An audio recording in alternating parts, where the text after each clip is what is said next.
and welcome to Snap on This, a Marvel Snap podcast. I usually say episode 43, but I didn't this time. Anyway, here, I'm LaurenWhatevs, here with my usual co-hosts. First up, Ree, how was your week in Snap? And keep it snappy. Oh, yeah, this week was such a roller coaster for me in Snap. I did play a lot of Snap. First, the goal was to get to InfiNOT because we've got all the modes coming up, and I didn't want to repeat of last week, and it's just not fun anymore because I can't have fun until we do all the things. So, so that was the goal. But first, I leveled up my Magic Missile deck from last week, which was my my Merlin Agamotto Werewolf deck to level 2, in which I knew there was a couple swaps out before, but now I took out Rogue for Bishop because, honestly, you're playing so many little cards. It's it's kind of dumb to not play Bishop as a good backup for Werewolf. It's a very Werewolf-like vibe in this little three cost power builder. And then, of course, Elias came out for Infinity Ultron. And that was a lot of fun.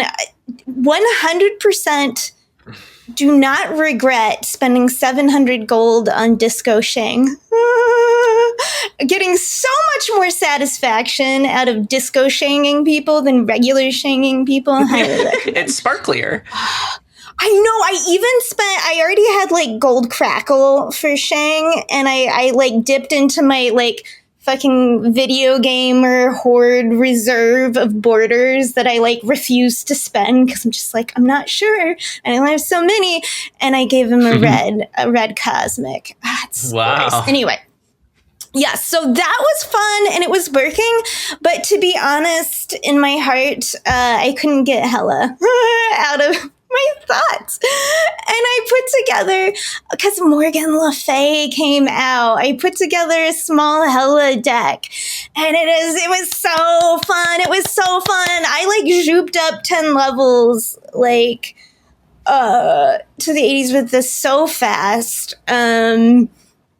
because it's just it just works, and it's not all in on Hela. And Morgan lets you do things with Black Cat where it's okay, Black Cat discards, and you bring her back with Morgan, and now she's a 2/9, and then you bring her back with Hela later, and it's just it's pretty glorious, right? You're discarding a Gore who usually gets big on his own, a Sage. I have staggered discards for each thing that you want Hela to bring back, because that's her role. And they're also low power, so they work well with first Ghost Rider, right? And then there's little Fenris Wolfen for some fun and stuff like Iron Man. Swordmaster is great because he doesn't get rid of your Morgan or Hela, and he's big power. And really, Moon Knight, because if you discard a Morgan or a Hela, you got the other one, the backups, sisters got each other's back. So and I was just oh, so fun. And then out of nowhere, I started just running into nonstop Fenris Wolf. Nonstop, which it's okay, did win some games, against a Fenris Wolf, through some Hobbit trickery, but it gets tough, and it gets really sad when you put a lot of work into a 2/9 Black Cat, and then, they get it for free. And I was just what, did everyone else discover small Hela? You know what I mean? What happened? Why is everyone playing Fenris Wolf? Because you didn't see that as a counter to, Bullseye, because it's not really, doesn't really counter the Bullseye stuff well. And it's no, what I realized eventually is everyone's putting Fenris Wolf in their fucking Mercury cannonball bullshit that everyone's doing. Oh, and it's not even against my deck. It's not even against it. And it's just my deck is just a casualty of random circumstance. It was so good. And it was so good until Fenris Wolf started being everywhere. And I was so devastated. I'm this is so not fair. It's not even, it's not even for me. You know what I mean? Mercury was released by accident. Right? Yeah. Why am I getting kicked out of the bar? Anyway, it was just like, so that was devastating. And I was all like, you know, boo. Like, hey, Snap. I was so fucking tilted. But eventually we rallied, and it honestly didn't feel good when I got InfiNOT, because it was kind of like last week, where it was not like I was neglecting people, but there were things I should have been doing. And instead, I'm like, it sure would be good if I got InfiNOT before the podcast and before like all the stuff we've got going up. And I was playing at times I should have been doing other stuff. So what I did was like this last hot location that just ended was I'm already forgetting the name, but the one that sets everything Camelot? To 5 power. Camelot. Right. Because like Camelot promises equality, but like it doesn't actually exist, you know, kind of like capitalism. But like anyway, so the hot location, and that is what I named my deck, but hot is HAWT because like we got nasty with it, is I put together a surfer deck just to counter everything everyone else was doing. The hot location. And it's surfer. You know what I mean? It's just like we took out in Mercury. Like she is the new Jeff. Was it Ben that said she was the new Jeff? Like, well, I said that like Jeff is like the card you need to like look at to like start evaluating Mercury. Okay, although like that was completely ignoring this cannonball thing that like seems to have like sort of co-opted the card's whole existence, and like Mercury is about more than just Mercury cannonball, but that is a lot of it, huh? I mean, it's right now, classic villain like archetype where they're like a lady who's like they're like first among henches is just like way more capable, like Dr. Girlfriend style or whatever. You know what I mean? Yeah. It's just like, step out of his shadow. Like you've got your own thing you can do. Anyway, so like, so yeah, you know, Mobius for the negatives, Rogue for all that, you know, bullshittery, you know, surfer. and then I just like had to like be patient and like retreat when I should, which is like so hard for me, and like to surrender. Okay. So I got InfiNOT like earlier today, in fact. And congrats. Yeah. So I'm just glad to have it done before all this stuff. You know, I can't believe it. It's like when we were first doing the podcast, I was like doing day one InfiNOTs all the time and stuff. And I was like, I don't have the time. Yeah, so that's what I've been up to. A couple different decks this week. It's my weekend snap. All right. Ben, how was your weekend snap? And keep it snappy. My weekend snap, endeavoring to keep it snappy as I so often do. A lot of stuff happened this week, so I should try to keep it snappy. Let's see. I also purchased a variant. That's like the second one, 2 weeks in a row. This is unprecedented. This never happens. I don't know. I saw the Disco Forge. I liked the cut of his jib. Just if you haven't seen it, it's a great variant. A lot of these Disco variants are great. And I'd randomly acquired the Werewolf by Night Disco variant, which is also very cool. And I was like, I don't know. Like I was just like, I liked that one so much. Maybe it just sort of loosened my mind, and my thumbs basically did it by themselves. These man, it is so easy to get a thing. I mean, I was holding to confirm, and I was like, what am I doing? Oh, okay. I mean, it happened. I don't like regret it. I was just like, I didn't deliberate over it in the way that I usually do when I make decisions about things with. It's funny hearing you describe my everyday life like it's a rarity for you. Well, that's how it went. But anywho, I don't regret it. It's a very cool variant. Both of them are. I don't know. I was just looking at the Disco album, and like, I don't think I'm ever going to get that Spider-Man at the end, but I might get the Dazzler emote partway through. Who knows what'll happen? I think I got to stop dropping 700 gold on variants, though. That's not a sustainable habit for someone with my priorities. But anywho, other than that, my weekend snap, I built 2 cool decks. One of them was for the Golden Gauntlet 2 tournament. I did pretty well. Made it to day 2. There were a couple frustrating games. There was one frustrating game on day 1 that I was not able to apply my full attention to because I had to look for documentation that my partner needed at the vet. And that was, I mean, like, I don't know, I might have lost that game anyway, but that was frustrating to me. And then on day 2, I had a really frustrating one where there was an Alliance 50-50 and I just took too long picking. I was going to pick the correct lane, but I didn't let go of the card in time. And the timer ran out and I lost the last 3 cubes. We were both at 3 cubes. If I just set cannonball down on the Baxter building, it all would have been fine.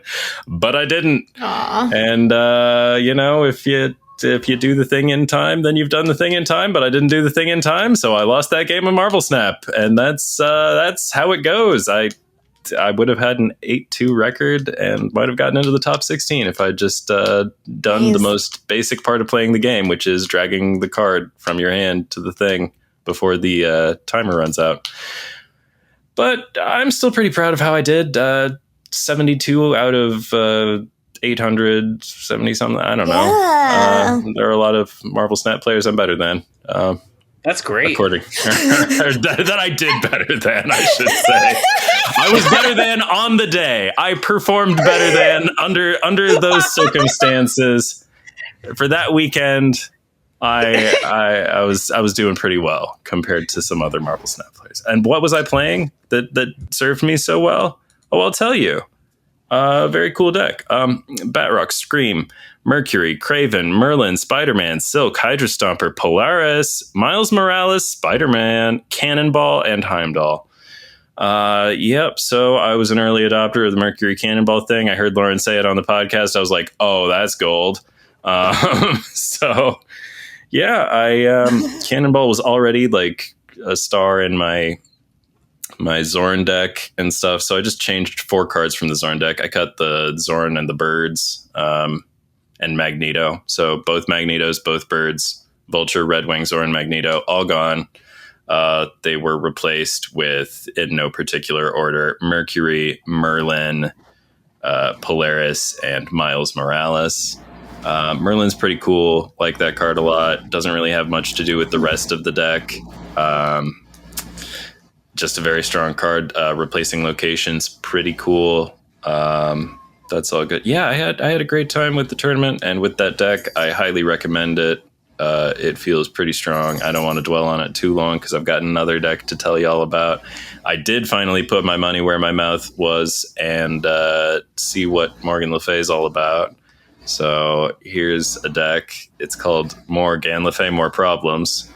And it's got Meek, Scorn, Blade, Morbius, Colleen Wing, The First Ghost Rider, Corvus Glaive, Lady Sif, Dracula, Morgan Le Fay, MODOK, and Apocalypse. Initially, I had Swarm in instead of Scorn because I was like, Scorn, that doesn't really go with Morgan Le Fay. You can't get Scorn back, but Scorn's so good. You can't not play Scorn. Scorn's just too good. It's too good, and like there's too much Mobius around for like Swarm to be doing its own like reliably, which is pretty sad. And like when it worked, it was cute with Morgan, getting like the 0/6s and it's cool, it's cute. But like, that deck, pretty good. Like Dracula, Apocalypse, discard, still very strong in all the ways it always has been. And yeah, it's been working pretty well for me. I climbed up through the 80s with the deck I used for the tournament.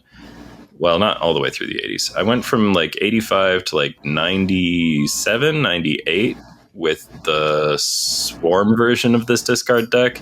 And then I fell down to 95 because things were going badly. The hot location had been propping me up, I think, because there were a lot of things that were good to play on Camelot, like Morbius because, Morbius likes getting an extra 5. But yeah, I'm really loving Morgan in this deck. She is great. You don't need to discard a bajillion things to like get a lot of value. It's just like cool to be able to be like, oh, well, I can discard that Morbius with the first Ghost Rider. Like that is such a fun, like that feels so good, discarding Morbius with the first Ghost Rider, just getting it back later. And like, you've discarded one more card. You've discarded a card that you wouldn't have felt comfortable discarding if you didn't have Morgan there. And that like lets your total like discard ceiling get higher, because you're pitching stuff that you wouldn't be pitching under any other circumstances. And it's like, yeah, the numbers get big. She's like, she gives you like one or more cards and is a 4/7, and like it's a card you wanted and planned on, and it's extra big. I would have loved like a cute like Dokken sub theme in this deck, but like I could just tell it was that was too baggy or something. I like this deck a lot, and I highly recommend it. I'm sure I'm going to get InfiNOT later today, because like as soon as I swapped out Swarm for Scorn, like things started picking up again, and like the cubes started trickling my way. Well, not trickling, tilting. Yeah, like I don't know. Whatever. Point is, cubes were happening to me, and I was loving it, and I can't wait to finish the podcast and finish the climb to InfiNOT there with that. What else happened in my week in Snap? I built 2 decks, played in the tournament. Cards came out. I haven't been able to play all of them yet. I haven't even... I before the tournament, I was like testing a million things. Oh, when I submitted my tournament deck, I had not tested it at all. I was just like, I tested around it. I tested similar things. I was like, nope, but these 12, I'm sure these have got to be it, because like the deadline is fast approaching. And I think I was right. I think those are the 12 cards in that tournament deck that I described to you. So those 2 decks are very strong. Got some more 32 surface clears in Hades too. I'm sure there'll be a new update for that any second. Also, I've now gotten an Underworld clear on 32 Fear with every single aspect currently available, all 18 of them. Dang. But it's way easier. The Underworld route is so much easier than the surface route. Now I'm doing 40s in the Underworld. I did 32 on the surface with the Mel staff, and I talked about it last week. And then the next thing I did, I tried 40 Underworld with the Mel staff and got it first try. It was nothing. So if you're struggling with the surface, don't beat yourself up. It's like real hard. The Underworld is much easier. That's my experience, but I play with 0 difficulty. Well, maybe someday. And also maybe Fear? never. What's it called? It's called Fear in Hades too, Yeah. But sometimes I call it Heat by accident. And like sometimes it's hard for me to remember the names of the different vows. Like there's like Vow of Menace, Vow of Poverty. Like I guess Vow of Poverty is easy to remember because it's Convenience Fee from Hades 1. But like sometimes I still call it Convenience Fee. And and things. It's hard to change. And once you learn words, they stick with me anyway. I don't know how your brain works, but like once I have names for things, it's done. Show's over, folks. Anywho, I believe that's been about my week in Snap. Okay, my week. I got married on Friday. It went really well. It was awesome. Had really good rehearsal dinner and then pretty good dinner for the wedding. We're serving like 100 people. Like it was as good as could be asked for. And then we stayed a night in a bed and breakfast in Salt Lake. And the morning was like a French chef breakfast. And that was phenomenal. And then the next night we stayed at this like really nice ski resort in Park City. And they have just absolutely legendary brunch on Sunday morning. And it's the second time I've had it, and it was phenomenal.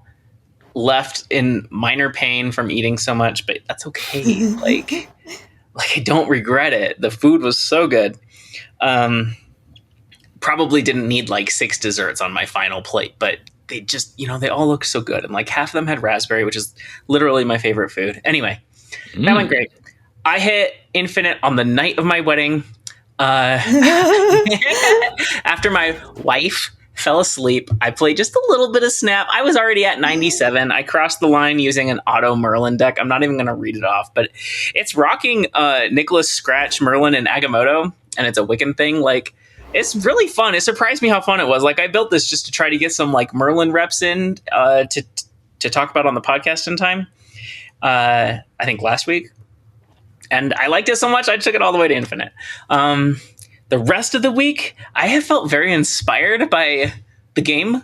And I've done like 3 or 4 cool clips this week.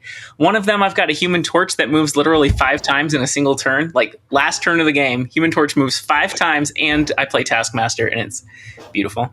Gross. I hate that. Had to land the Hercules 50-50 to make that work, and I did.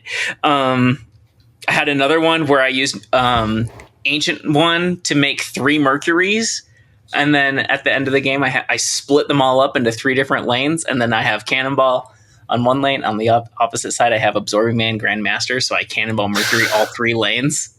Beautiful.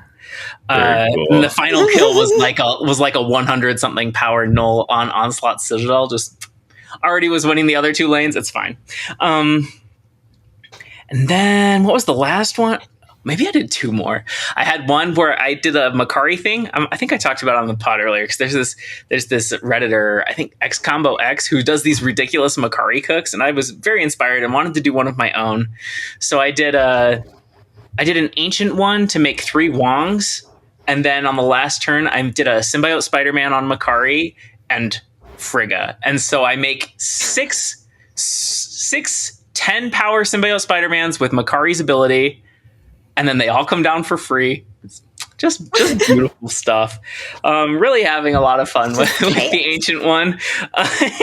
Wow. The very last one was a Nomura one, which was also an Ancient One. And I noticed, like, skills clear themselves. What if in a single turn I use Dao Mandala and Grandmaster? So I used Dao Mandala in the middle to make 3 Wongs, and then I Grandmastered Nomura into the middle. Beautiful. Anyway, so that's me describing my clips. If you want to see them, look at them on Twitter or Blue Sky. I post them all there. I don't know. Maybe they should go on the Snap on This YouTube Shorts or something. But for now, that's where they live. Short form social media. Yeah. Anyway, it was a great week. That's awesome. Yeah. I had I already talked about the Bachelorette thing I did with my kid at the arcade. But then also after the wedding, it's just because of the way that timing worked with when my sibling, my sister came into town. We did Bachelorette night afterwards. And we did an escape room that was really fun. It was one of the best ones I've ever done. It was magic themed. We had to collect a poison apple, a glass slipper, and a magic lamp. And we found all 3 of them with time to spare. Okay. Mm-hmm. That's more like Disney themed than magic themed. It was like, I don't know. It was fairy tale themed then. Okay, but like there's not a dragon, there's a glass slipper. We're talking. There was a dragon egg. We had a blindfold Rumpelstiltskin. We had to there was a magic staff and I think 2 magic wands that all did different things, and we had to light up the fairy lanterns in different orders, and yeah, it was good. Those sound like video game portions I hate, where it's like figure out the weird temple puzzles. It's like it is a lot of just like temple puzzles. I mean, that's escape rooms, right? Yeah, they don't do the combat portion, so it's all like temple puzzles. There was a slide. It's the first escape room I've ever been in where there was a slide. So that was, there's a slide. Mm-hmm. There were at least 3 distinct rooms, maybe 4. Like, it was a pretty big one. Like, they should do it where they make in the single room. There were clear segments. What were you saying? Okay. Oh, no, it was like, I was just like fantasizing. Like, it would be hilarious if they like made you slide, like take a leap of faith and you had to slide into like the unknown to land into something. I wouldn't do it. I don't trust humanity enough. But way to enter the final room was a slide, so it was fun. And then we played board games. We did just 2. We did Quacks of Quedlinburg, my choice, and Mysterium. Yeah, Co-op, kind of storytelling-ish, kind of Dixit-ish. I only like playing it if I get to be the one that makes the clues. Yeah, it's a good board.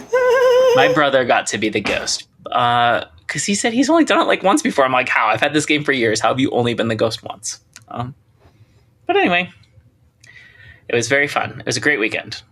And now, do any of us want to talk about any of the 6 cards that came out last week? Any extra thoughts beyond what we've already shared?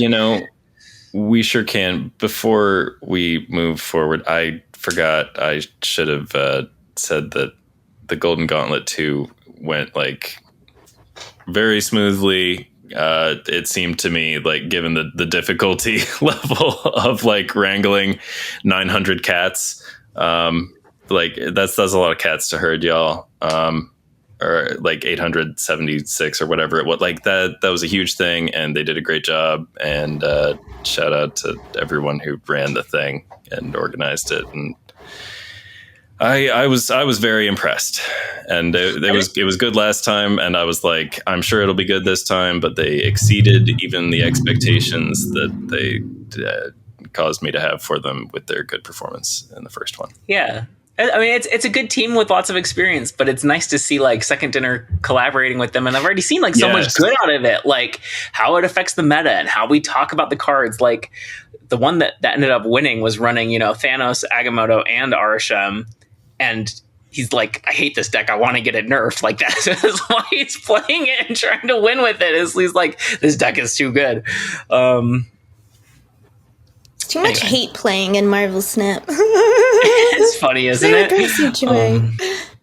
Apparently the problem is that Thanos starts in your hand, and that's too good to have a Thanos in your hand when you have Arasham levels of energy. Yeah. It is. So I saw one suggestion to make Time Stone draw Thanos, kind of like Agamotto's one spell draws Agamotto. Yeah. I don't hate that. I think that sounds elegant in its way. Yeah, I like that. Do it. I think it's at least one way to address that combo, specifically the Thanos and Arasham. I mean, it is also cool that in a 12-card game you could run a 34-card deck. Is that cool, or is that like sort of a betrayal of the premise? Yeah, it's both. Are you deck building anymore when over half of the cards you didn't put there on purpose? I might argue a little. I think that's the answer. All right.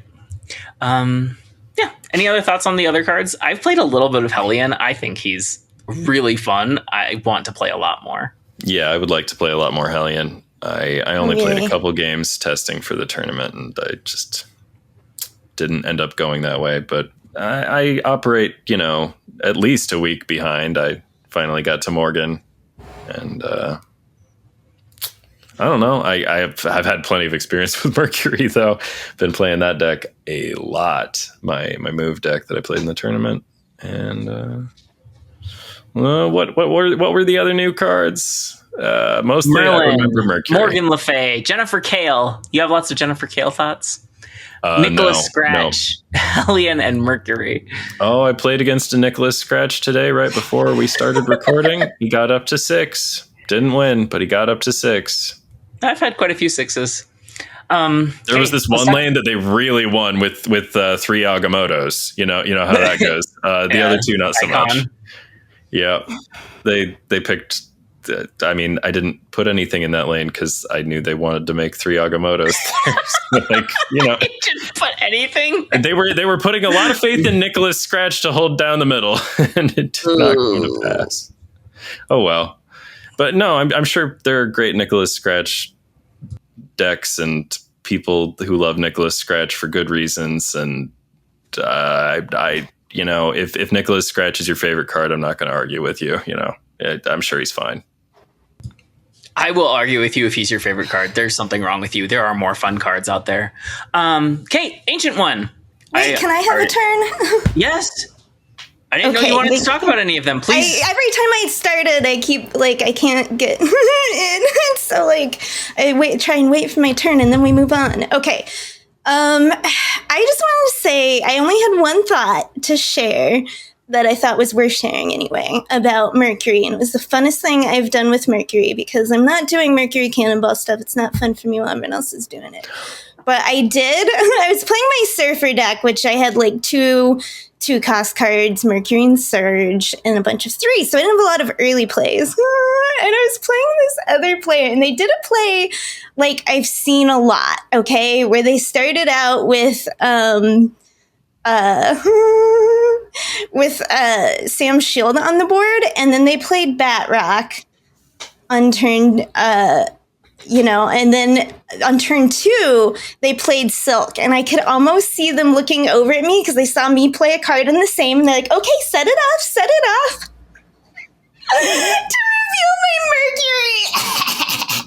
With their card full of those, with Batrock, Silk, and Sam Shield, and they just retreated, and it was just and I was like, yeah, this is what I wanted to do with Mercury, and it felt very satisfied. And I've been playing it the whole time, and it's usually more of a Jeff thing of hey, I get a mover once, and then Camelot, buffing her to fab. It's pretty awesome, and then moving her out of the way.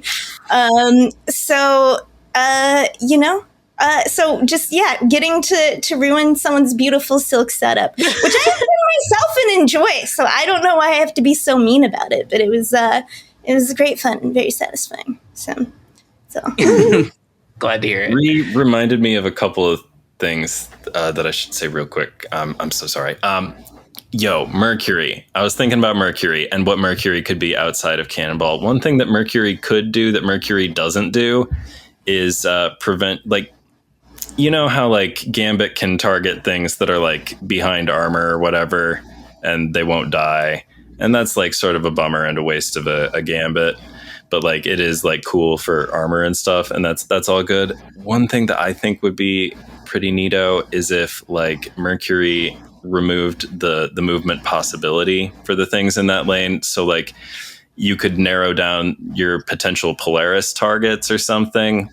You could yeah, I think I expressed those words made sense. You could, if they had 2 costs in different locations, you would play Mercury on the 2 costs that you were not interested in moving for them or something. I'm just trying to find ways they could improve Mercury's utility if they want to take away the Cannonball interaction. I don't think they're going to take it away. You don't think so? They might nerf it, but they had to have seen it coming, right? Professor X I'm not Cannonball so sure. wasn't They can be shockingly. There are a lot of adjectives I could pick. So I just won't. Maybe they didn't foresee the combo with Fenris also. Maybe that's something that was, but I don't know. I kind of think they maybe they decided that the Prof X Cannonball combo wasn't okay, and this is an order of magnitude less okay than this. Only attacks 1 lane though. Professor X Cannonball attacks 2 lanes.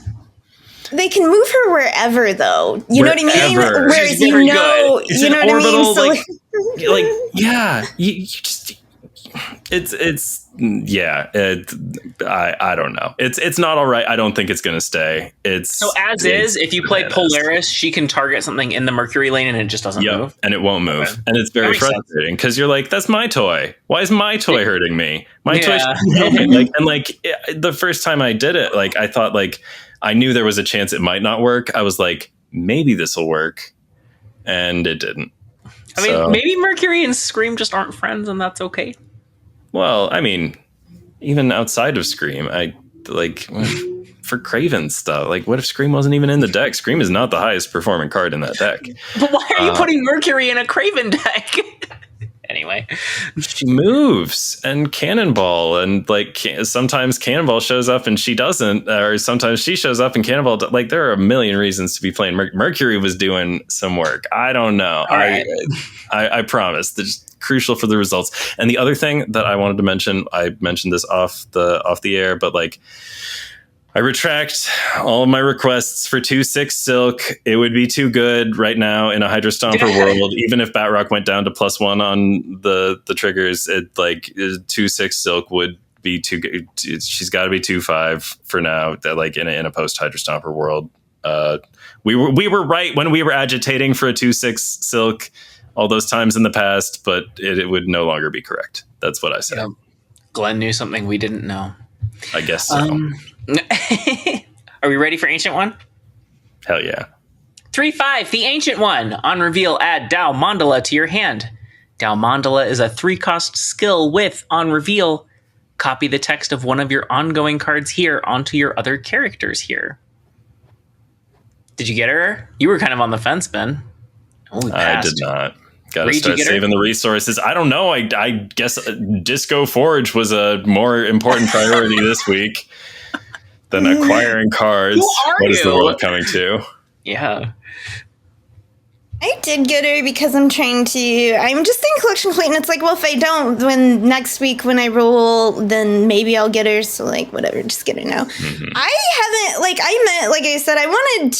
was focused on getting to Infinite first, so it was going to be a secondary goal to mess around with her. So I didn't get to do that. I will say, I did play one auto deck with the auto deck with her, which is like, it almost feels like there's a better card than her for it already. And I didn't even get to nearly do anything with her. And then I have seen her. I've come up across her several times. I once even stayed in a game.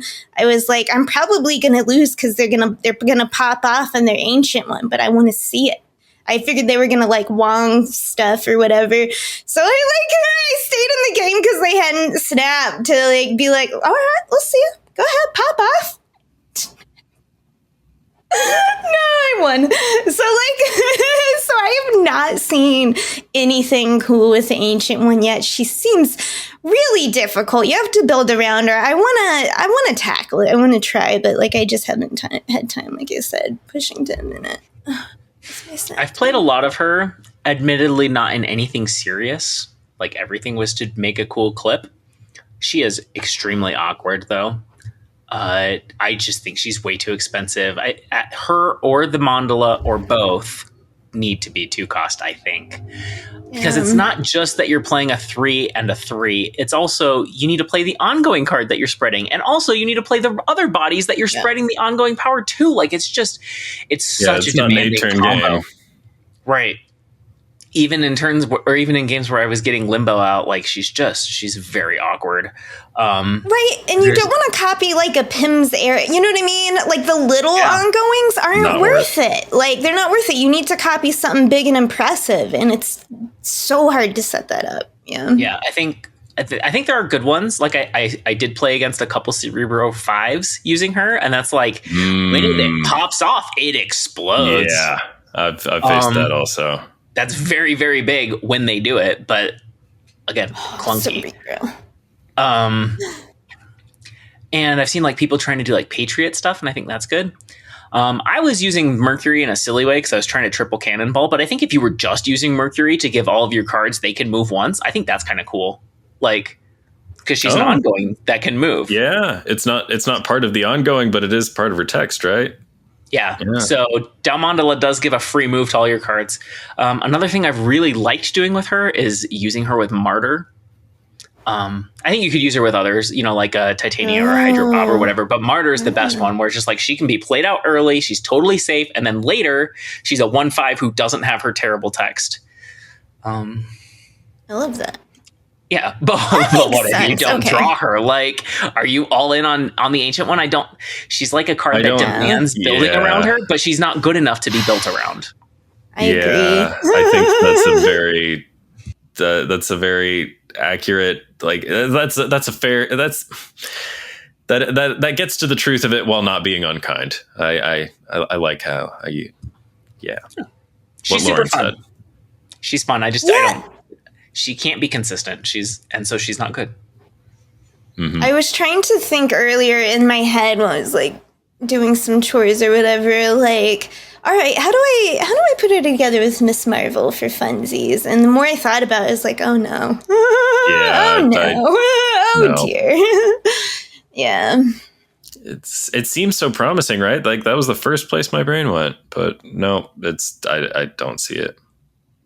When they make her cheaper, we can try stuff and then she'll be busted or something. I think it being a skill is like a pro and a con too, because like in my case, I had her being the skill, and so I could make 3 Wongs and still have space to put something there afterwards. But I also beat somebody who tried using her on the last turn to make 3 Ant-Mans, and it looked really, really good until the Dalmandula banished itself. Like, I mean, that's why you got to follow it up with Squirrel Girl in another lane. There you go. It is a 3. Like, there's clearly things you can do with this. It just, I don't know. Like, are you putting that much work into getting 3 Ant-Men? Like, you shouldn't be. I mean, you can if you want. I'm not living your life, but it will not make you win games of Marvel Snap. Yeah. I mean, it's not the worst. Like, that's, 3 Ant-Man powers is worth 12 power, but it's just such a clunky way to do it. I don't know. Oh, it's very satisfying when people put a lot of work into their... Like I said, because of Camelot being the hot location, watching people fill up their lanes so they can't play other cards there with like their Ant-Man and their Stone, and then buffing them up to 5 and just saving my Killmonger right for the end, right when it'll hurt them the most. Oh, I've had my heart broken that I'm way. Like evil when I'm playing. I don't know. Sometimes we have fun and sometimes we just... I have the theory that we all have certain types of sandcastle kicking we enjoy doing. I mean, I like Lockdown. We all sort of enjoy it. Like, is there a kind that you don't enjoy? I enjoy all of it a little bit. Yeah.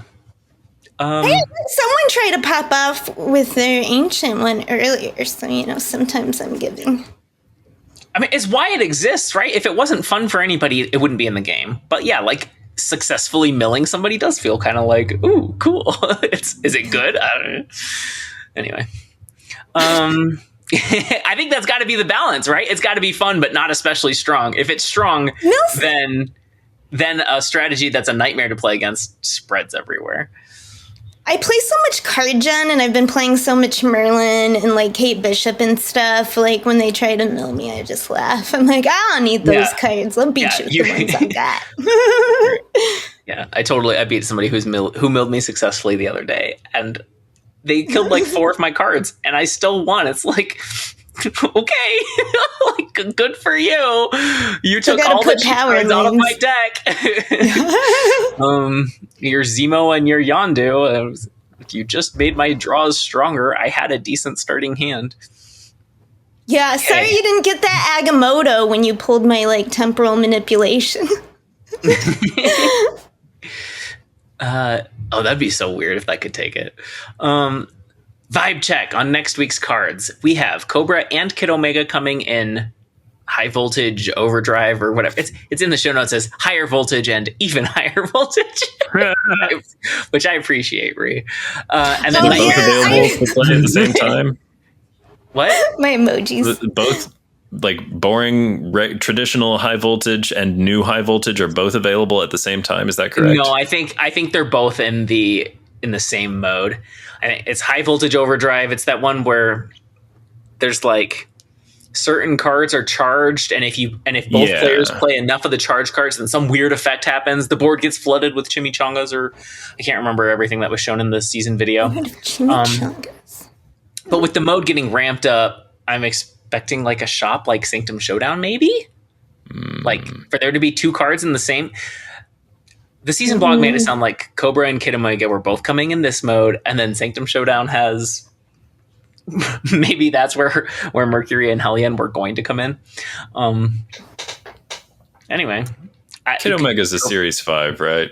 Yeah, Kid Omega is also the first event card that's a Series 5. So, like, I really can't skip this high voltage thing. Even if he was a Series 4, he's good. Oh, well, no, that's the thing. Like, I mean, like, at least that way I could get him for like less, because I do find the psychic damage of high voltage to be It's worth some number of tokens. I'm not sure it's worth 3,000, but I'm not sure it's not worth 3,000. I'd have to think about it. Is it worth 7,000 for a Series 4 and a Series 5? Well, Cobra can go kick rocks. Yeah, if Cobra arrives in your collection and you never play it, did it make a sound? No. That's a very good point. Maybe I just will skip Cobra. Like, who cares?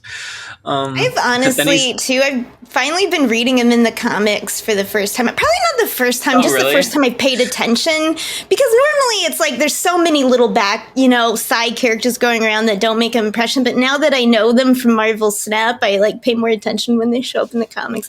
And he's like such a wuss, to be honest. He's always like, are we sure we can take down these heroes? And it's like, no, of course you can't. You're like a C-tier villain. So at least he's like got some self-awareness, but anyway. That's good. Good for you, Cobra. And then Nightmare. My vibe check on Nightmare is I'm so excited. This looks like a really fun card. It does. Maybe not a fun card to play against, but a really fun card. It's gonna suck. I feel like I'm gonna come in next week and be like, I'm so tired of playing against Nightmare. Like, part of me wonders, like, if the 3-1 thing, like, is that, like, sometimes it's hard for me when they change the stat line on a card, like when they just change something about the card, but it's like still the same card. Like, my brain was unable to adapt to non-activate elixir, and like I couldn't make the jump to like, oh, it's bad this way. Like, I just couldn't get there. I'm like worried, like, is the same thing happening with Nightmare? Like, is a 2/2 Nightmare like so good that like I'm like, there's like some vestigial glow on this 3-1 Nightmare, or this 3-1 Nightmare. -1. Yeah, that's the thing. I can't even say it. It's such a wild stat line. Yeah. I'm like, maybe I'll sound very silly for having any doubts at all that, like, because like, your opponent cannot know what's going on in your hand. Like, that is very valuable. Like, this is a card that does a very, very big, scary thing, but like 3-1. Yeah. I don't know. But Cersei for 3 cost that's in your hand, like, that is really spicy. Anyway, it's unquestionably spicy, and like, oh man, when it works, it's gonna, like, you're not gonna win those games a little bit. You're gonna win them a lot. But I'll finally play Starbrand. Yeah, I gave it 4 unspecified units in the ratings. So like, I do believe, but like, I am starting to have some doubts. I'm like, 3-1. That is like, woof. I don't know. Yeah. That's 3 more so than the -1. Like, I think if this were a 2-1, who cares? But like, that's 3. I don't know. Yeah. I mean, I was just talking about that with Ancient One, where it's like 3 and 2 is like 2 would make a really big difference for her. We've seen that with other cards, right? Like, didn't Hitmonkey and Werewolf both start at 2? Like, the extra turn is a big difference. I think Werewolf start at 3? No, I think. You were right. He's launched at 3/3 and was nerfed to a 4 cost, and that ruined completely him. Unplayable. Yeah. So similar vibe, but not what I said. You know how Rock Slide's a 3 cost card. Time for our side quest. First up, and only. We need some more side quests. Secret homework. This week, it was assigned by Ree. Okay. This week, the assignment was to tell the story of how you got into the Snap community. So I will start. Definitely. When I was a little girl. No, for real. I was like, I was a weird kid. I was homeschooled for a long time. I was in a weird religion. I grew up in a rural area. Like, when I went to public school, like, I was wearing a bunch of like hand-me-down clothes, and it was like, I was an awkward little outcast, you know? Kids are really good at the game of picking out the thing that's different. Oh, yeah. And, when I first went to public school and I didn't, like, really know how to connect or relate to other kids. I just, like, hung out at recess by myself, you know, in the jungle. What age was that? Fourth grade was the first year I went to public school, but like it was like a weird experimental class.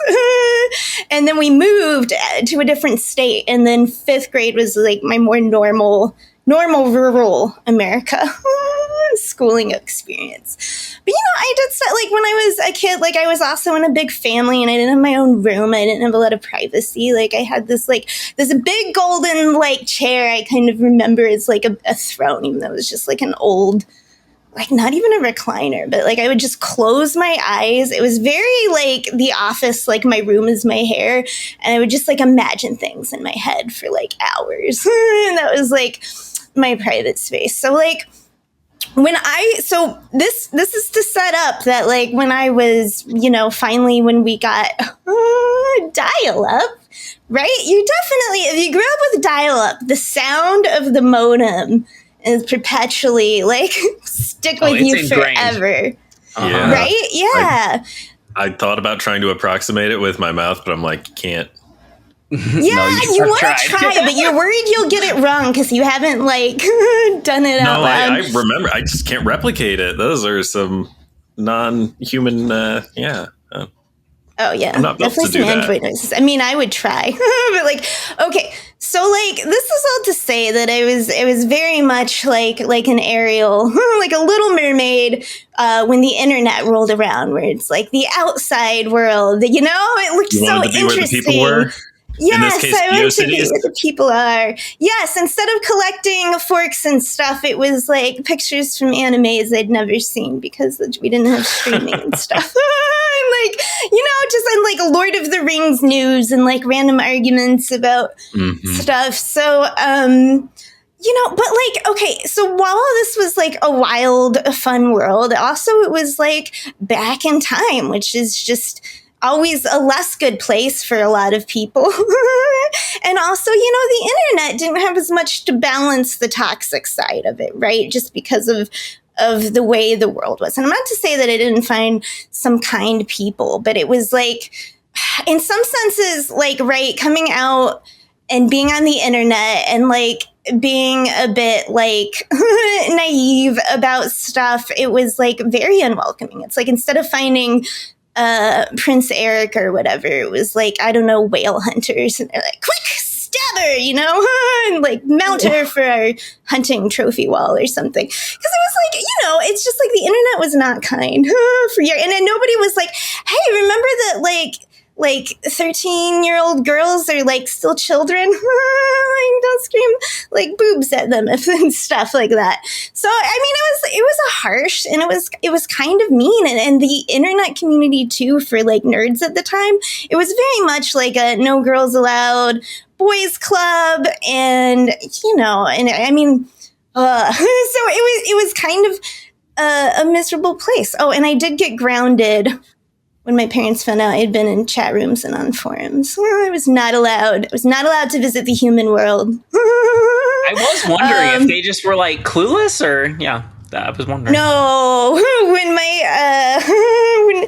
when they found out, I think via like, because they were snooping on my email address, and I had like a sign up email from a forums from like some like, I don't know, some like stupid anime or fantasy role-playing forums I joined or something. Yeah, I got grounded from the internet a whole year. It was like if you got like, you're like, you got into the Black Pearl and you're like, I have freedom, the world is mine. And then like your ship gets burned down while you're like having a taco on shore or something. Anyway, so, But like at the same time, okay, so as an adult, right, and I fought so hard when I was young to be in the space. It's like, this is what I love, this is what I want. Like, I want to be in this space, you know, I will conform myself to fit within it. And when you're an adult and you're working and you're tired and you're like, oh, I want to be yelled at by like people on the internet. I don't have energy for my fun time to try and like make a space that is not welcoming for me. And I have, if you like knew me from streaming before this, or if you have listened to the podcast, I think we talked about earlier, it's just like I've always had a lot of like social anxieties and like just trouble. And it's just easier for me when I hermit up to just further, like go into that to where I'm afraid to go out and just like have an interaction with this stranger and everything. So like, when I found Snap as an adult, and this was me, I'd been off of all social media for years. Like, I didn't like do things. I didn't do things where I interacted with strangers online at all. But I found Snap and I loved it. And my couple board game friends that I see once in a while, like, were not interested and did not want to talk about it. And I was obsessed because I'm a card gamer, you know, and this is my new card game. And usually we were all in it together, like even if it was like, you know, Legend of the Five Rings or like whatever random card game we were into. And so I don't know, I think I'd gotten lonely and I like ventured out. I was like, looked for the community for the first time and I was so hesitant. Honestly, even playing Snap was hard for me. I was so worried about playing and it was all fucking bots. I didn't know it at the time. But when I started, I was like, oh, and like, what if people are mean? Because like my experience of the internet is just like people were super mean and super awful to noobs. And I knew that. And that's why when I was younger, I just knew everything more than everyone all the time. And I didn't hear. I used to wear, when I started, my avatar of the default avatars was almost always the Ironheart, like, mask, because I felt, like, safe. like a knight's helm, I'm like, I am protected. And I kind of went into the community with the same way. I started, actually, it was, like, with Chibi Agent 13, but I quickly changed to Noodle Silk avatar, and the entire time, I was just like, hey, as soon as, like, things get too tough for me, or, you know, someone's mean, I can just be out. Like, I can just be done. I can just delete the account and it'll be over.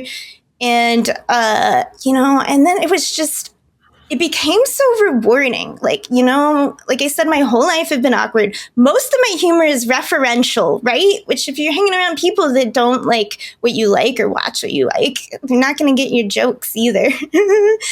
And coming here was like, it was a real, like, finding my tribe. Not that I'd never found a tribe, but it's like the me that had always been a holdup and always, all the parts of me that had always made me feel bad and like I didn't fit in with people, it was like people liked that about me. And that had never felt like the case. Usually I had just learned to be very quiet and like not speak very much and like all of that stuff. And so by the time things did get too hard for me and like, you know, it was the time where I would have just left and deleted the account. I had too many ties to too many people, to Ben and Lauren, to like everyone, where it was like, I can't, like, whatever bad that's happened, you know, for just, you know, internet online shit that goes on. It wasn't worth leaving all the people I'd found. So, you know, so I do love the Snap community. Currently, it's like, it's been the struggle where you find that and you want to put all of your time into it. But I have a big project I'm trying to get done this year, and it's been really hard for me to balance because for a while I was very in and very involved in knowing all of the things. And I'm still kind of in that struggle of trying to figure out how to do that and, you know, being all the rewarding parts without like, where my brain, I'm very crow-like, you know, something shiny will get me. Like, oh, sparkly, you know? So, you know, that's kind of a way along. Lauren was worried about it would be too short, but that was a long tale of my coming in and kind of where I'm at now, which is just, I think, a struggle we all kind of have with social media and with the internet and with our hobbies and all the things. It's like, how do we fit it all in? When you're used to kind of deep diving into the things you love, being all about them. Okay. Yeah, that was mine. I love that. It's you started further back in time than I expected. I made a lot of edits along the way. I mean, not edits, but like cuts. Jump cuts. Could have been much longer. No, I loved it. It's great. With the story, like blips. Okay, sorry. No, you're good. Ben's assigning next week's homework, so I'll tell you my story. I can go back a little bit too. I have many times been super into a game where I like learn all about it and kind of engage with the community. Like I've engaged, I've gotten really into like certain subreddits or before that GameFAQs forums. But like to the point where I'm like active in the conversation and maybe, helping solve puzzles or sharing information to noobs or whatever, but never to the point where I felt like I knew everybody's name and they knew my name. Like I was a recognizable face and I had friends. It was never to that point. It always felt very like internet anonymous. And I mean, I had noticed that like certain, like a smaller subreddit is better, to a degree. Like the Pokemon subreddit is it's way too big. But if you go to like competitive Pokemon or, if you get a little more niche, then suddenly you get like this really high quality, dedicated group. But still like never had it small enough and intimate enough to the point where I was like making friends. But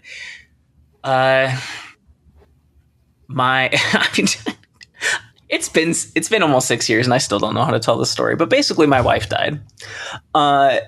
And I had been doing data analytics for about 8 years and I stopped because, I was dealing with mental health and raising my child and just a very jarring life change, unexpected. But I still loved analytics and I like, and there were a few mobile games here and there where I would like, try to optimize them and participate in the community that way, but they never stuck with me like Snap has. I found Snap because I started in December with the December of 22 with the Silver Surfer season, because I heard I had seen it advertised several times and passed on it because it just like it looked dinky and light and like too mobile gamey and exploitative and all that. But I heard the McElroy brothers talking about how their dad was playing it lately. So probably the Adventure Zone, possibly my brother and me. But one of those podcasts, they were like Clint McElroy, celebrity HeroClix player, also. Oh, really? Remember JPEG? Were you there for that? Just play a game? The old days. Mm-mm. Oh, sorry, Joystick. I'm thinking of something else. I misspoke. Two of them founded Polygon. Yeah, influential in the game space, and they've written for Marvel. But anyway, I tried the game. I don't know why. That was the thing that like pushed me over the edge. Like, if Clint McElroy likes the game, like that sounds like at least some degree of like maybe there's something here, something quality. Not just Lauren. Keep your ears open. I swear to God, they'll mention how many HeroClix their dad has. It comes up a lot if you're listening for it. All right. I will. Well, now it'll definitely make my ears ring. Anyway, got into Snap, was playing it, and the first few months I was playing just for fun. Then I started getting more and more into it. I wanted to learn how to climb to infinite. I, started following sites like Marvel Snap Zone and Snap Fan and saw this like just plethora of data they had, but it felt like so little, like win rate, cube rate at the deck level and at the card level. I'm like, there's so much more that you guys could do with this data. Like, and I was just like hungry for it. And it was a time where I don't know, I was about halfway through my disability, like my maximum disability leave. And so I was like, okay, I need to like start shaking off the rust and get ready to go back to work. I was hungry for analytics. So I made a plan. I'll reach out to my favorite site first. And if they say no, I'll go to the next one. If they say no, I'll go to the next one. Like, give me access to your data and I will do cool things with it. And so I reached out to Howling Minds, who isn't active in Snap at all anymore, but, early like lead content for Marvel Snap Zone, and a super cool person. And they pointed me to Terrence of Marvel Snap Zone, who is a very much behind the scenes person.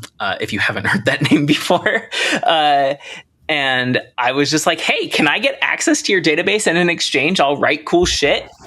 And he was for it. And I think I just got in early. Like, I don't know how many other people could nowadays. I mean, you now with the volunteered size of to work Snap for free. Like, that sounds like a pretty good That's deal. a good point.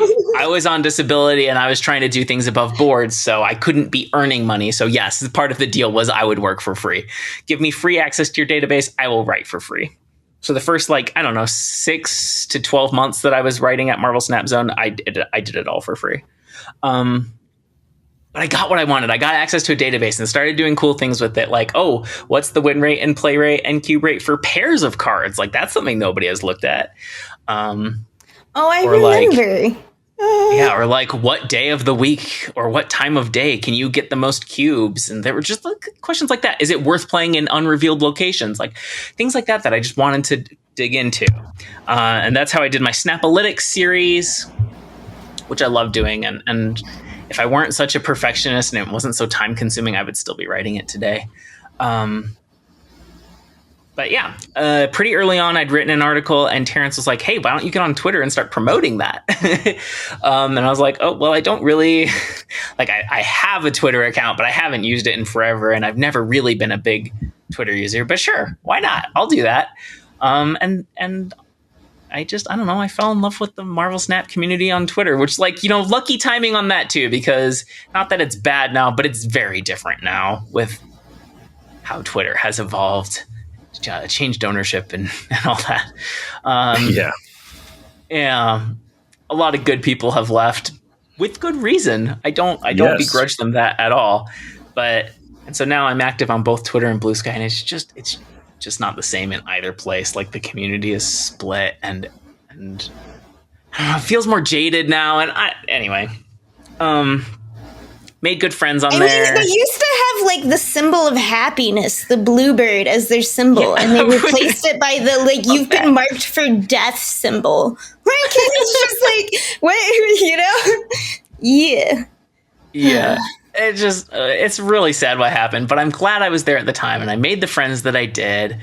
And between my articles and I don't know, free shit that I was doing on Twitter too, like mini articles, analyzing how to optimize the game modes or optimize the economy or, discovering split bugs. Like I gained credibility and recognition.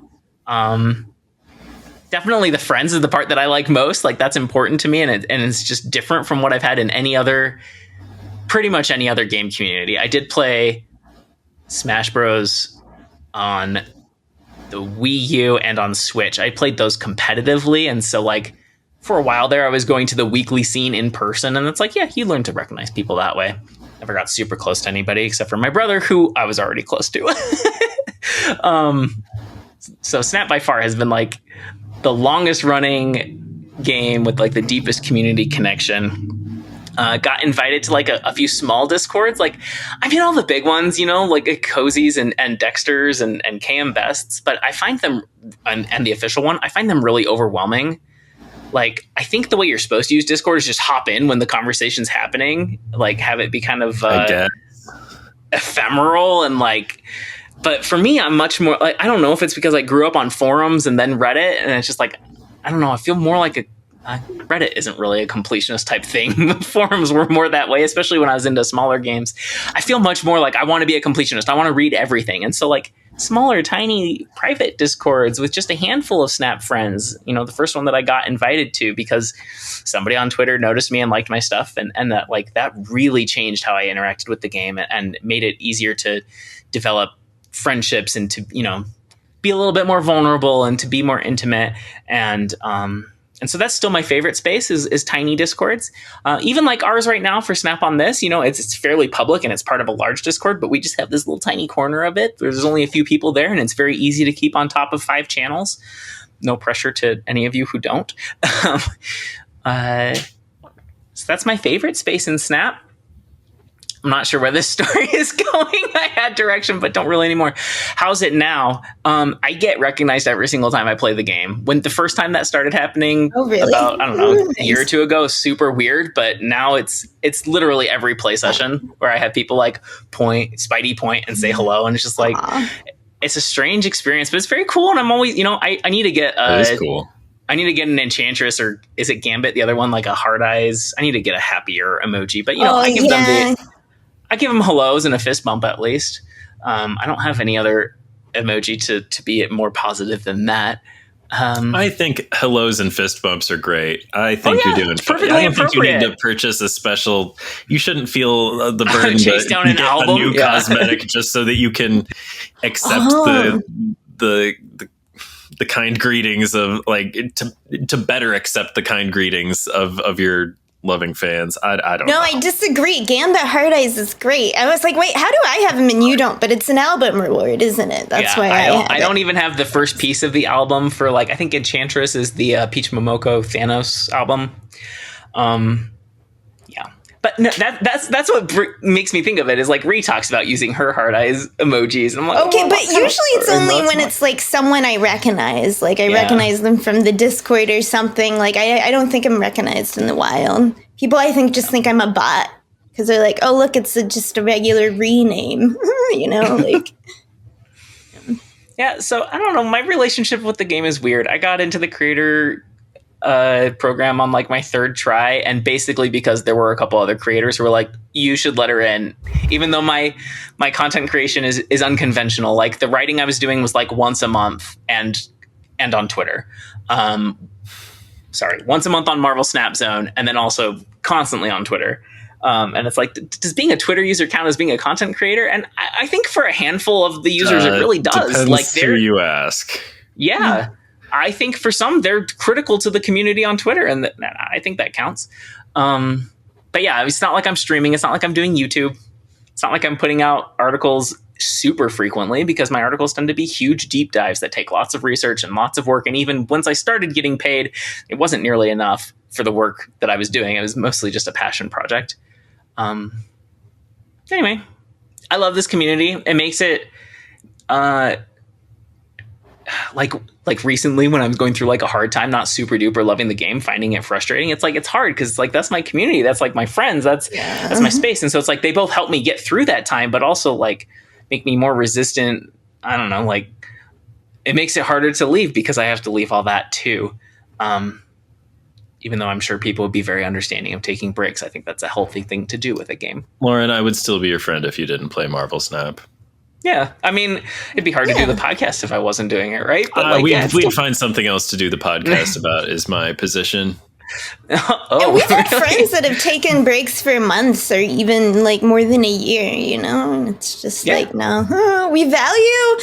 It's like, it's hard to find a group. Like there's a magic to like a group of like-minded people coming together for space of time. Like I used to get so hurt when I would find that and like everyone would move out because it's like, oh no, you're my found family now and stuff. But I've just realized that's just it's just change, right? It's just the oceans of like people have to kind of disperse and like reorganize. So like getting and holding on to those magic moments of groups of people that can make stuff, that can like, and making our podcast, or like that are just like hanging out, or just like there's a magic to it that it's worth chasing and holding on to because it is ephemeral, because it is transient, because of the nature of life.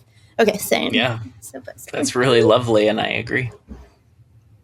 Ben, tell me your story. Well, what was the prompt again? How did you get into the Snap community? You were one of my oldest friends. I don't even remember. I think we just found each other funny. Yeah, I thought you were cool on Twitter. That was it. Thank you. And I also thought that of you. Well, thank you. Ditto, both of you. Yeah. Mm-hmm. So yeah, I guess I entered the Snap community through Twitter, and I guess I had a Twitter starting in 2014. Not sure what I used it for. I think probably wordplay. That's what I used to use Facebook for. I would use Facebook like Twitter, and then I think eventually I found out that Twitter was where you were supposed to say funny things or whatever. But I didn't really feel like it because I didn't know the people on Twitter. I only knew the people on Facebook, and I was like, nobody's going to know about my funny things here. So what's the point of even saying them? So I didn't really like use Twitter at all. Then like in 2020, there was a bit of a pandemic and like, you know, some social movements that I wanted to pay some attention to. I found myself, you know, spending a little more time on Twitter. I was like, I had a reason to like remember that I had a Twitter account because I was like, I want to know the latest COVID updates and like how's things going and stuff. So like I was using Twitter then, and then like it sort of fell off a bit. But then I guess there are like parallel paths that like I'm trying to like set up to like how I got onto Snap Twitter, because that's I guess where the community happens or happened. I don't know. I'm not there anymore, so it's happening without me at this point. But I guess I started playing Marvel Snap because I had played some Hearthstone, but like I sort of things had gotten kind of sour for me over there just over time. There was like a lot of stuff to like about it, but I was learning more things about what was going on at Blizzard, and I was feeling less comfortable about supporting them and stuff. And it just like at one point, I just like, I was like, I probably ought to just clean break it and move on to other things. Cause like I've got other games I like playing I didn't have a PC at the time, and it felt like if I really wanted to take like Hearthstone more seriously, I needed to have a PC and stuff, but I didn't have one and couldn't like afford things. And I wasn't in a place to be taking card games super seriously when I was playing Hearthstone. And I was always like aware of that because like I'm a person who has the capacity to take games pretty seriously. And, you know, there have been games I've been pretty good at. And I knew that, I don't know, when Snap came out, I saw an opportunity, especially like I definitely had to try it because like I love card games and all that stuff. And, you know, like I'd been aware that it was coming for a long time because, you know, I'd listened to podcasts and things, and I listened to Hearthstone podcasts when I played Hearthstone and stuff. And yeah, like I just, you know, this is the kind of thing that I would know about. Like Marvel Snap's not going to come out and I'm not going to hear about it. You know, like that's so global launch rolled around, and I dipped in and I found out what was up, and I saw that I would be able to have all the cards if I just or enough of the cards, like most of the cards. Like I'd never like had all the legendaries when I played Hearthstone because I wasn't gonna like throw a bajillion dollars at like boosters and things. But like I saw that like Marvel Snap, that could be a card game where I could have all the cards, so I could build whatever decks I wanted to. And I know that I'm good at that sort of thing. And yeah, it was just really nice to finally like Marvel Snap really. It felt like an opportunity to me, and I was you know, it was like it seemed like a good time in life to like really like throw myself into these sorts of things and just see what would come of it, and how things really. I guess how it started on Twitter was I was using Marvel Snap Zone for like reference stuff. You need to know things, and I was like reading articles and stuff, reading most everything that came out. And Den used to have the Infinite Decks of the Week column, and I was like, how do I get my decks in there? And I realized, I'd have to get back on Twitter, and so I did that. And, you know, like I would message Den all these decks and things, and sometimes he would use them and sometimes he wouldn't. And I was just like, well, that's all right. But like, then I was like, well, people need to know about these decks. So started playing with the tracker on, and then you post you can post stats and things, and the tracker tells, if you're winning a lot of games, that's what the tracker's going to tell people. And I think I got some attention there. I got into Glazer's video with a Werewolf by Night Heimdall deck that over 400 something games had like an above 60, maybe even above 65% win rate. It was very good in a lot of games played and stuff. And that I think I could point to that as sort of my breakout moment when I guess when Glazer found me. But that was nice. And I have thoughts and opinions about things. I'm not bad with words. So, I kept twittering, kept doing stuff.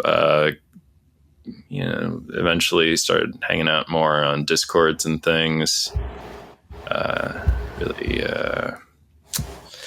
The Twitter thing, I guess I got off in 2024, maybe I was still on Twitter in 2024. Yeah, I think so. But not in 2025. Whenever I quit was before that. But yeah, things felt kind of gross over there. Y'all know why. And I don't know. I'm not sure I've done a very good job explaining the thing. But yeah, I saw a game that I thought I would be good at, and I've been good at enough games to know that I could do that, and it has gone okay. I don't know. I like there have been games that I've been privately good at. Like I love there are a lot of games that I've like when I play. I don't know. Sometimes I like make up extra rules for XCOM. Like there's a trophy you can get in XCOM for never upgrading your squad size from 4. So I was like, well, how about I play it on Impossible? And not only do I never upgrade my squad size from 4, but whenever possible, I don't bring a full squad, and I only bring 3 soldiers on each mission. And so I did that, and I'm pretty good at that game. Catherine, the Babel mode, the procedurally generated time trial thing. I got like records and stuff there. I knew I could be good at games and stuff, and this was one that I don't really like the games as a service model and stuff, and like I've got like mixed feelings about like the trading card game model and like all this stuff, but like I do love the deck building part. I don't like the part of getting the cards. Like acquiring the cards is always like so messy, and I just like in a perfect world, it's really just about like knowing the idea of the card and picking that idea of the card that like just like the whole like acquisition thing just compromises the whole. I don't know. And these are just scattered thoughts. Snap seemed like a good thing that I should throw myself into. I met good people there. I don't really have time for people that suck. So like that's why you don't see me out in the public square so much, because like I'm not interested in there's a reason why I communicate one way through the podcast, and like I guess you can come find me in the Discord if you really want to, but like I have no patience for dipshits and assholes and stuff. So I like talking about Marvel Snap with my friends. That's what I do. So I want to get back more into like moral of my story. I feel differently. I want to get back into Blue Sky. I want to be more involved in our Discord channels and stuff. But you can see, like, for me, it's like right when I was involved, I immediately went to like, let me draw something and like find something every day for it's just like hard for me to not like throw myself into everything. But like I love interacting with people. That's what's made it worth it. And y'all are the best. Thanks for like yeah. I don't know. Oh, and I made it sound, I don't know, like I do love the community aspect of Snap, and I understand that like that's like a games as a service thing. Like that's like part of it. That's why there's a community. And if Snap just came out with all the cards and all the cards stayed the same forever, and like nobody was asked for more money at any point, like it would not all still be going on. And like I get all that. I don't know. I should have prepared better notes for my answer to this secret homework, but I love games. I love playing games. I saw a game that I could play and maybe other people would care about it. And games, I love them. I mean, you can keep it as brief as you want, but have you had community with any other games before? Have you like gotten it as involved as you have with Snap? There are like a lot of games where like I absorbed a lot of information about Hearthstone. I was very knowledgeable about Hearthstone. Like I listened to all the pods and things. But like I was not like participatory. Like I would like play. I played in some Marvel Snap tournament, or not Marvel Snap tournaments, some Hearthstone tournaments online a little bit. But like I was not like befriending people there or anything. I mean, like I guess like when I was a teenager, I was part of online communities. There was a PlayStation 2 game. Well, to call it a PlayStation 2 game is to ignore that there have been several other entries. But there's a popular video game franchise that I was a member of some forums for when I was a whippersnapper, a teenager and stuff. But no, I since then it's pretty much just Marvel Snap. Like I've played a lot of games that like I don't know if I wouldn't mind being in a community for like other games that I play a lot. Like I play a shit ton of Hades and stuff, and I was like, I've looked into what the Bazaar community is like if I wanted to get into the Bazaar community, but like I don't know, like you can't share deck lists with people and stuff. Like it just doesn't seem as like I don't know, the soil is not as fertile for, you know, the growth of communal crops and things. Yeah, that's a good point. It's something that Snap does so well between deck sharing and like sharing your splits. Right, it's like easy for you to get into. Thing is, I know you're not into the cosmetics, but it's such an easy way for like somebody to involve themselves.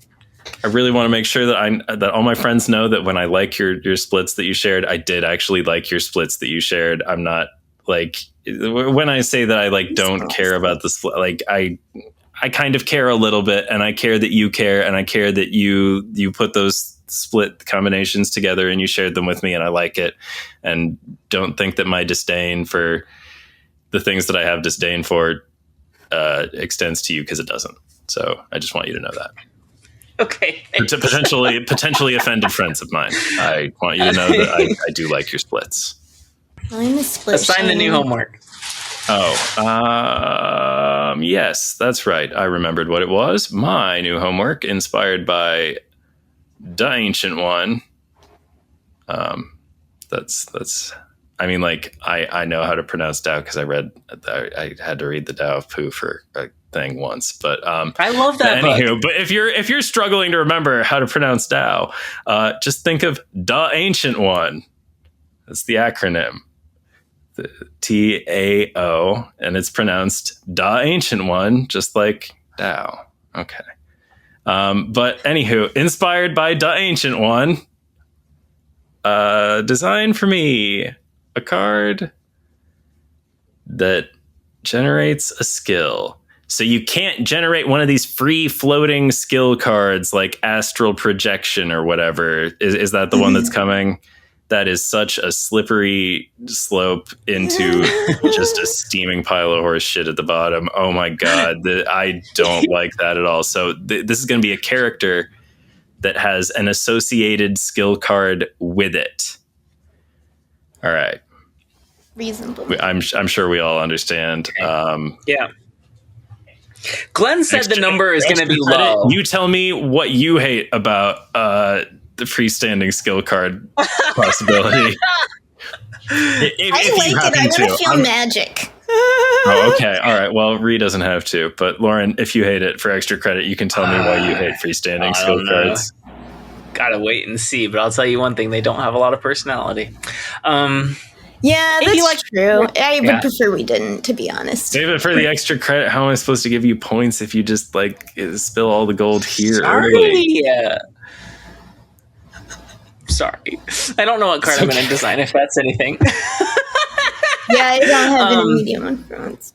If you liked what you heard, like, comment, subscribe, leave a review, etc. Comments go to YouTube or Spotify or to our little corner of the Snap Judgments League Discord called the Speakeasy. There are instructions to get there in the show notes or video description. We're part of the Snap Judgments Network. That's why we're on their Discord, where you can listen to other great shows like The InfiNOT by Kier Nimbus. Comes out on Saturdays, short and sweet, bite size, and casual leaning. Very good. You should listen to it if you want Snap content that's shorter. Anyway, if you want to find out what we think about the new High Voltage, I'm sure we'll be very charitable about it. Tune in next week. Same Snap time, same Snap channel. We did it. Nobody can say we didn't. All right. My internet recovered, I always which have is a good. thing for outro, but I'm going to hog it if anyone has. Take it away. Do it. Pull the trig. Okay. So the other game I've been playing on is like the new Relic Weapons, the Exploration Zone for FF14 has come out. And it's like, it's so good because it's their third time like doing one of these zones, maybe for technical, I won't, things. And it's like the best one so far. And it's kind of like the Trial of the Sword. I'm forgetting the name of the Breath of the Wild thing, but where they put you back.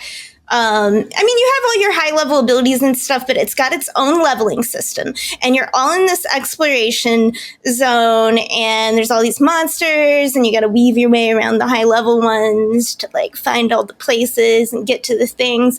And every once in a while, they're like, "Bam, critical alert, critical engagement," and you go to on the map where there's a big glowing thing, and once the countdown ends, it whisks you all and this is like. Oh, I should know how many people are actually in it, but something like 20 to 30 player. I don't know. It's a lot of players into these big giant boss battles, and they have their own little mini. It's a play on the original Final Fantasy, so you have all these little mini jobs you can level up that give you abilities like Berserker and Time Mage and stuff that isn't actually in the game. It's so fun, and I have been playing as a tank, which already has all these heal abilities, and I was speccing Phantom Knight, which gives me more shit. And this was so fun because I'm pugging with people, but everyone's dying all the time. These are not easy fights. You have to learn them. You can't just this isn't World of Warcraft. You can't just put in your add-ons and brute force your way through stats. It's you have to actually play the game and learn the fight. And so a lot of people are dying. And sometimes if you're just pugging groups, people just are, hey, looking for group. Everyone groups up. You don't have a healer or anything in the group. And so there's been times where I'm getting in and I'm using my abilities where I'm acting as both tank and healer for the group. I'm oh, this is a big AoE that's coming back. Mass shield for everyone. Save people. Oh, look, that person's almost dead. Here's my one little ability where I can throw on them and then I heal them with every damage I do. And it's just all the time I'm doing mechanics and I'm trying to keep the whole group alive. And here's the things I know they don't even know I'm doing it. Because when you're in this big fight and you're trying to stay alive and you're dodging shit and you're doing stuff, you do not notice all the little things that are happening.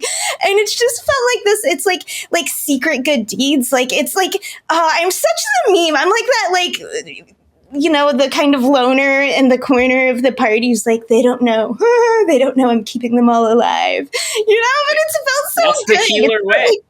Right, it's felt my good because I never play healers, to be honest. But doing being our group hero that's just been keeping an eye on the group, keeping everyone alive. I felt so I don't know. It's like there's so sometimes you can't do a lot of like big good in a big way in the big world. So like doing little goods in little video games feels very satisfying. All right, anyway. I think you have very effectively captured why I like playing healer. Yeah. Oh yeah, playing healer. Okay. I've never experienced that side of it. Normally I'm just like, I don't heal. I summon fire from the heavens, or I have a giant sword and nothing in between. I'm the protagonist. Yeah. I just like that. Like, often. When you're a healer, you're never doing a bad job, even when you're doing a bad job. You know, like the team always like fucking needs you like so bad. And there always should probably be another one of you or whatever, or like something like that. You know, like the healer is almost always like set up to be you're always doing something useful whenever you're the healer, and I feel like it's a lot easier to criticize the people in the other roles. Okay, I was just thinking, so like they have this, I'm like, oh, I always commend healers, because at the end of anything you do in Final Fantasy 14 where you join up as like a random group, you can commend a random player, and then there are achievements like mounts you can get and stuff if you get so many commendations. And it's honestly a really great system. I generally always commend someone because like, why not? Just to get someone on their way to achievements. And it's usually the healer because, you know, sometimes I got a tough job. Sometimes they be resin me. Sometimes they be floor tanking. But like, where was I going? Oh, but I was like, what if we had this in Snap? I don't know. Like, what if you had a comment, like, after a match, someone could commend you, and if you got so many, you got, like, a rare back or something. There's no negative side. They can't, like, de-commend you or something. But it's like, if someone's sitting there, like, right? Like, I know they did it because they liked my split, you know, because I do have a really good split. Or they were impressed by my deck. Or, like, they just are nice and are just commending anyone that wasn't an asshole to them. And then maybe it would lessen somewhat some people being assholes, because you're not going to get to get the reward track if you're being right. Let's do it. Do it, second day. Like every emote in the game can be used sarcastically, right? Like obviously the thumbs up, but like even fist bumps can be used sarcastically. And I guess you could sarcastically commend somebody, but then at least like they get something out of it, and you know, I think that's a great idea. Kudos. I would love to see them like do player profiles. Right? We already kind of have them. You can see your highest rank ever in your CL, but like I want to see like the free cards like your MySpace page. I mean, I want it to be a little more personalized. I want to be able to show off my, you know, my sick Echo or whatever that I'm not playing in the deck because she's Echo. That'd be cool. Yeah, I think the Chinese version has that. Anyway, but then you could specifically commend their splits if it was that way. Anyway, it would be. I love that. Let's add more positivity to the game. Right, for real. Just incentives. Making games is all about like incentivizing the behavior you want in the games. Sorry, I went on a whole late night rant about like they could design against toxicity, and this is the responsibility of the game designer. Okay, you're right.